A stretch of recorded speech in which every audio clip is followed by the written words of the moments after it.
Hello दोस्तों, आप लोग का स्वागत है H2 स्टडी चैनल में। देखिए, अभी हम लोग क्लास 10th का साइंस का जो इम्पोर्टेंट चैप्टर वाइज एमसीक्यू बन सकता है पूरा कवर करें, जिसमें अभी हम लोग केमिस्ट्री पढ़ रहे थे और इससे पहले फिजिक्स भी कवर करवा दिए थे। आई होप फिजिक्स वाला लेक्चर सब लोग देखे होंगे, वो प्ले लिस्ट में मिल जाएगी कंप्लीट। और अभी हम लोग केमिस्ट्री का स्टार्ट कर रहे हैं, जिसमें केमिस्ट्री का यूनिट 1 हो चुकी है, अभी यूनिट 2 कवर करने वाले हैं। देखिए, यूनिट 2 यानी चैप्टर 2 आप लोगों को चैप्टर 2 में पढ़ना एसिड, बेस एंड साल्ट यानी अम्ल, क्षारक और लवण। ये class 10th board exam point of view से इतना बहुत ज़्यादा इंपॉर्टेंट, ठीक है। और यूनिट 2 में आज हम लोग 25 क्वेश्चंस कवर करेंगे, सब अच्छा क्वेश्चंस कवर करेंगे। तो स्टार्ट करते हैं। जो लोग नए लोग होंगे सब लोग चैनल को सब्सक्राइब करिएगा और अपने दोस्त लोग के पास भी शेयर करिएगा ताकि उन लोग सब लोग पढ़ सकें, ठीक है ना। तो स्टार्ट करते हैं। देखिए, आज का जो फर्स्ट क्वेश्चन है, देखिए एसिड, बेस एंड साल्ट यानी अम्ल, क्षारक और लवण की बात हो रही है सबसे पहले, तो उसी से संबंधित क्वेश्चंस भी देखने को मिलेगा। पहला बोलता है कि लिटमस विलियन जो बैगनी रंग का रंजक होता है, यह किस पदार्थ का बना होता है। जैसे देखते हैं कि जो लिटमस पेपर होती है ना, वो लिटमस पेपर कौन सा पदार्थ से बना होता है। लिटमस पेपर जो जनरली बैगनी रंग का रहता है, वो किस पदार्थ से बना होता है, तो वो बना होता है लीचेन के नाम से। तो ये थोड़ा सा इसमें लचीन लिखा हुआ, लेकिन टाइपिंग में गड़बड़ हुआ है, तो इसको हम लोग बोलते हैं लीचेन, ठीक है। तो इसका ऑप्शन नंबर बी बन जाती है। नेक्स्ट देखिएगा, निम्नलिखित में से कौन बेकिंग पाउडर है। इसमें से अगर देखा जाए तो बेकिंग पाउडर कौन है। इसमें बेकिंग पाउडर यानी वही जो खाने वाला सोडा यानी NaHCO3,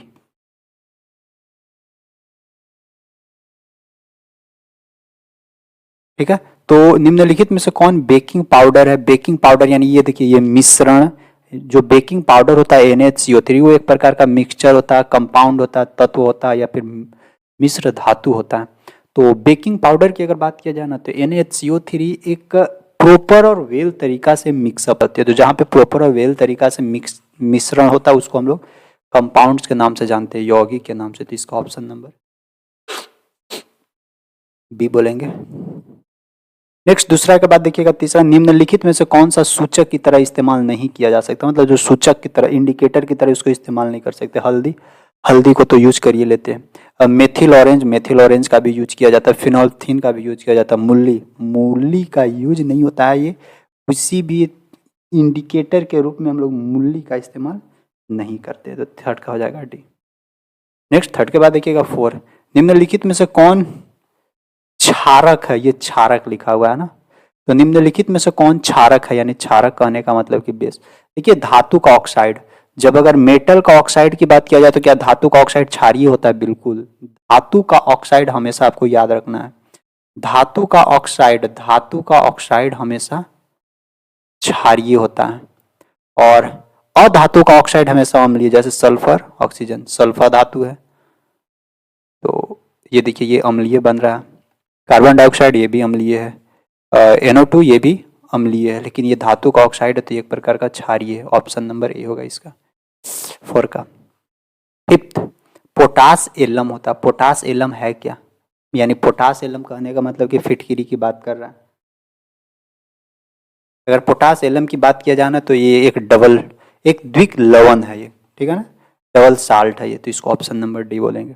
लेकिन पोटास एलम को जनरली हम लोग खाने के लिए, नमक है इसका मतलब, खाने के लिए यूज नहीं करते। जैसे कहीं पे अगर आपका ब्लीडिंग हो रहा है ना, जैसे सेब अगर करवाते होंगे दाढ़ी, तो वहाँ पे देखिएगा जब ठाकुर लोग, नाई लोग जो होते हैं ना, कभी कट गया ना, तो वही पोटास एलम लगा देते।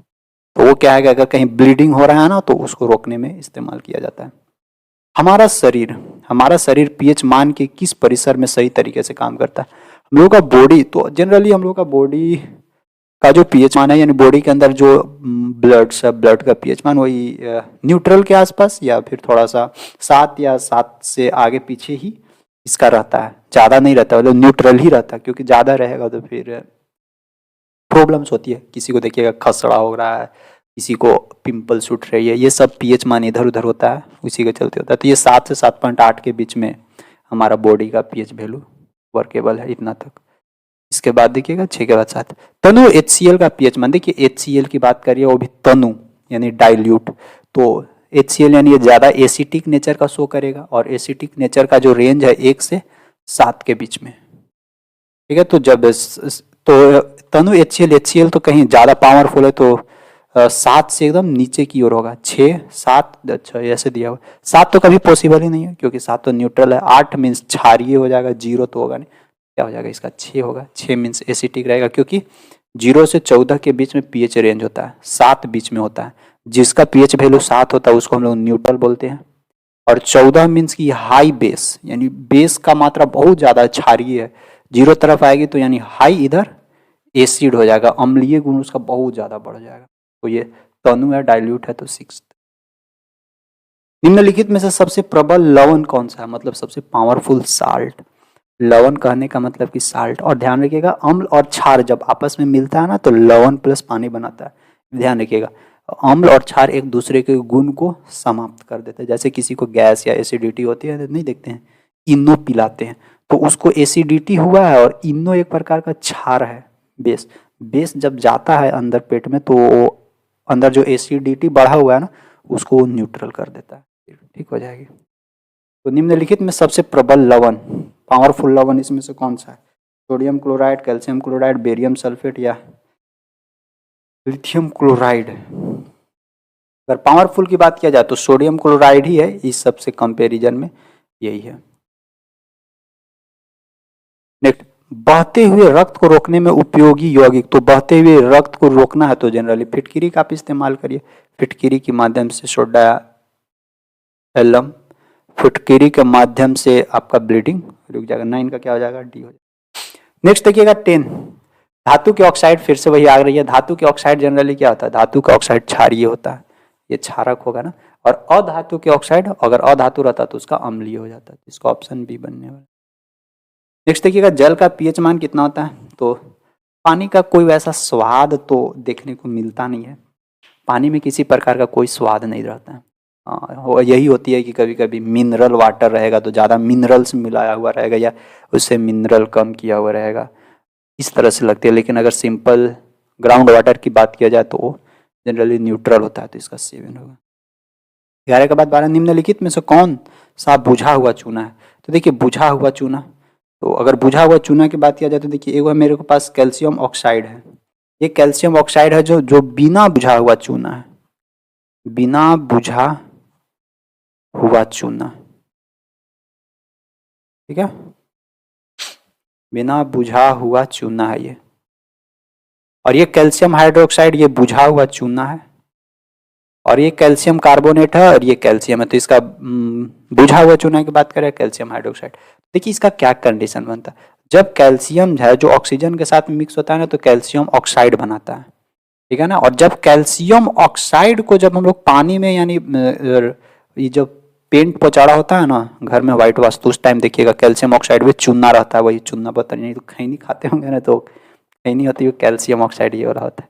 तो उसको जब पानी के साथ मिक्सअप करेंगे ना तो कैल्शियम हाइड्रोक्साइड निकलेगा और बहुत ज़्यादा बुलबुला निकलता है, ठीक है ना, वो बहुत ज़्यादा बुलबुला निकलता है। तो बहुत ज़्यादा बुलबुला निकलता है तो हाइड्रोजन गैस भी निकलता है वहाँ से, ठीक है ना, COH का होल 2 इस तरह से।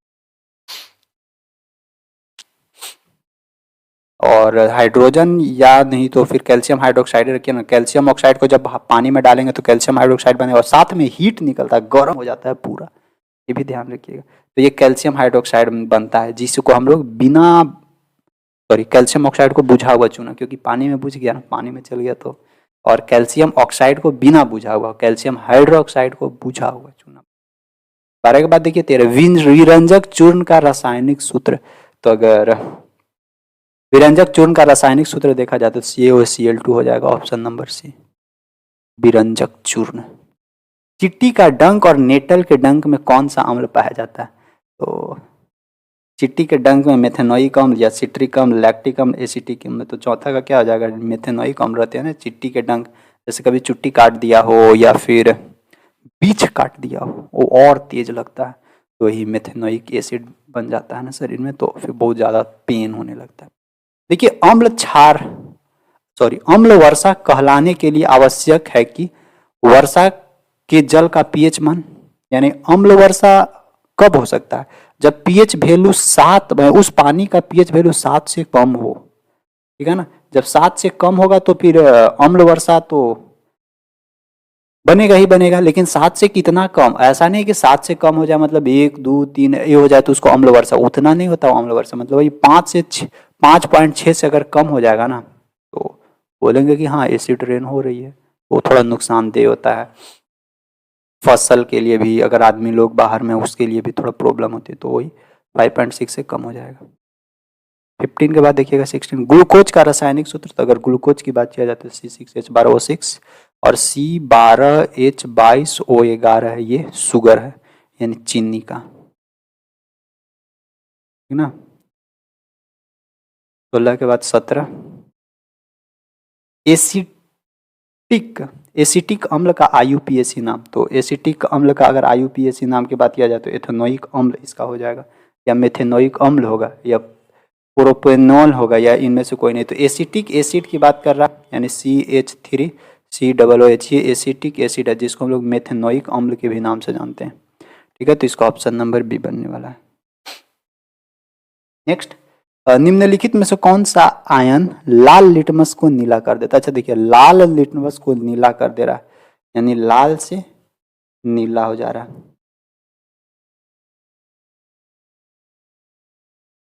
तो ये जनरली क्षार ही होगा कोई ना कोई। तो क्षार, ये तो H नहीं होगा, क्लोरीन नहीं, ऑक्सीजन नहीं, तो हाइड्रोक्साइड होगा क्षार। ऑप्शन नंबर बी होगा इसका। फेरस सल्फेट क्रिस्टल का रंग होता है, तो फेरस सल्फेट क्रिस्टल का रंग किस तरह का होगा? ये तो हरा हरा टाइप का होता है। और इसमें लास्ट में हम आपको और कुछ कुछ बताएंगे, यहाँ पे भी आगे चलते। देखिए, निम्न में से कौन सा धातु ठंडे जल से भी क्रिया करके धातु के हाइड्रोक्साइड बनाता है? मतलब कि ठंडा पानी के साथ भी वो रिएक्शन कर रहा है, अगर ठंडा पानी के साथ रिएक्शन कर रहा है यानी वो जो मेटल जो भी होगा वो हाई रिएक्टिव वाला मेटल देखने को मिलेगा। तो हाई रिएक्टिव कौन है? सोडियम पोटेशियम, ये वही सब ज़्यादातर रिएक्शन करता है, क्योंकि ठंडा पानी के साथ सब मेटल रिएक्ट नहीं करता, तो सोडियम और पोटेशियम ही ऐसा कर सकता है, ठंडा पानी के साथ रिएक्शन करेगा और धातु का हाइड्रोक्साइड बनाएगा।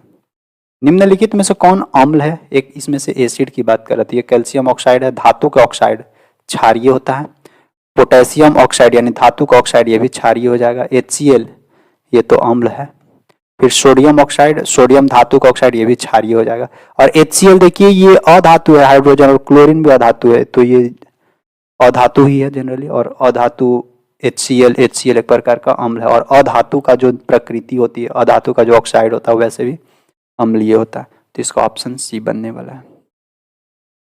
21 के बाद देखिए तो 22, प्लास्टर ऑफ पेरिस का केमिकल रासायनिक सूत्र, तो प्लास्टर ऑफ पेरिस का CaSO4 इंटू ½ याद रखिएगा, CaSO4 into ½ option number B. 22 के बाद देखिएगा 23, कोई बिलियन लाल लिटमस को नीला कर देता है, इसका pH संभवतः क्या होगा? लाल लिटमस पत्र को नीला कर दे रहा है यानी लाल लिटमस को पत्र को वो नीला कर दे रहा है, तो देखिए वो पक्का है कि कुछ ना कुछ क्षारीय चीज होगा, क्योंकि क्षार ही है जो लाल लिटमस पत्र को नीला कर देता है, और अम्ल क्या करता है? नीला लिटमस को लाल कर देता है, यानी जब क्षार की बात हुई तो 7 से ज्यादा वाला pH वैल्यू को कंसीडर करेंगे तो डी हो जाएगा इसका।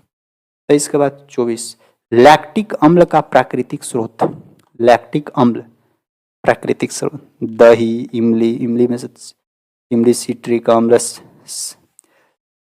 सिरका में एसिटिक अम्ल, टमाटर में ऑक्जेलिक अम्ल, दही में लैक्टिक अम्ल होगा। 24 का ए बनने वाला है। 25, पोटास एलम का सही फार्मूला, तो पोटास एलम वही फिटकिरी जो जनरली कहीं पे अगर कट गया है, ब्लीडिंग हो रही है, तो उस चीज को रोकने के लिए जनरली हम लोग K2SO4 इंटू Al2SO4 का होल 3 इंटू 7H2 ये वाला हो जाएगा इसका करेक्ट 25 का। अब देखिए कुछ कुछ आपको और बताते हैं यहाँ पे। देखिए एसिड बेस एंड साल्ट में और क्या क्या चीज यहाँ पे बन सकता है। देखिए एसिड बेस एंड साल्ट में आप थोड़ा सा याद रखिएगा कि जो पीएच वैल्यू जो होता है, पीएच वैल्यू जो मापने के लिए स्केल बना हुआ है पीएच स्केल, ये इसका जो रेंज होता है ना, इसका जो रेंज होता है 0 से 14 के बीच में होता है, ये आपको याद रखना है पीएच स्केल। इस पीएच स्केल का खोज कौन किए थे? सोरेनसन, सोरेनसन साइंटिस्ट का नाम है, ये भी आपको याद रखना है। इस पीएच का फुल फॉर्म क्या होता है? पावर ऑफ हाइड्रोजन,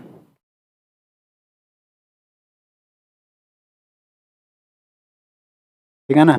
और एक अर्हेनियस थ्योरम था जो ये बताया थे कि अगर पानी में एसिड घोलें और अगर वहां से H प्लस आयन जनरेट हो रहा है तो वो समझिए कि पानी में घुला हुआ जो भी घोल होगा वो एसिटिक घोल होगा।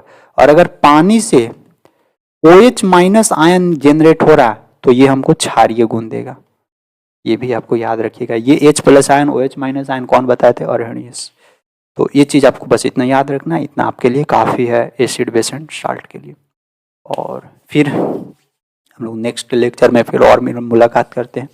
जाते जाते सब लोग वीडियोज को लाइक कर दीजिएगा, जो भी नए लोग होंगे सभी लोग चैनल को जरूर सब्सक्राइब करते हुए जाइएगा। ठीक है, थैंक यू, बाय।